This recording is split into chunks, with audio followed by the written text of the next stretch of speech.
Si on regarde en direction de la Grande Ourse, entre la Grande Ourse et la Petite Ourse, il existe un champ de galaxies qui représente en surface sur le ciel à peu près 1/5 de la taille de la Lune, donc c'est quand même relativement petit.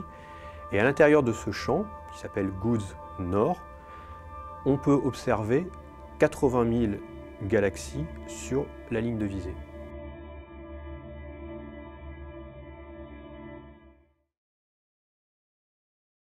Une des galaxies les plus proches de notre galaxie, la Voie lactée, c'est le Grand Nuage de Magellan, accompagné d'ailleurs du Petit Nuage de Magellan.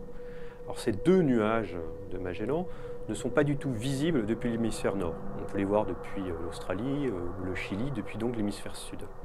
Ils apparaissent dans le ciel pratiquement pour le Grand Nuage de Magellan comme de la taille de la Lune. Donc c'est quelque chose de relativement diffus, de relativement nébuleux.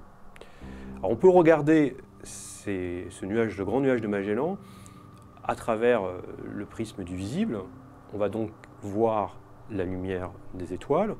Quand on se décale un petit peu vers l'infrarouge proche, on va encore voir la lumière des étoiles, des jeunes étoiles. Quand on se décale encore plus vers l'astronomie, la radioastronomie, on va alors être sensible au gaz atomique, l'hydrogène, qui compose cette galaxie.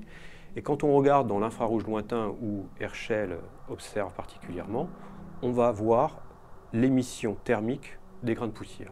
Cela signifie donc qu'une galaxie, ce n'est pas simplement des étoiles, c'est un mélange d'étoiles, de gaz et de poussière interstellaire.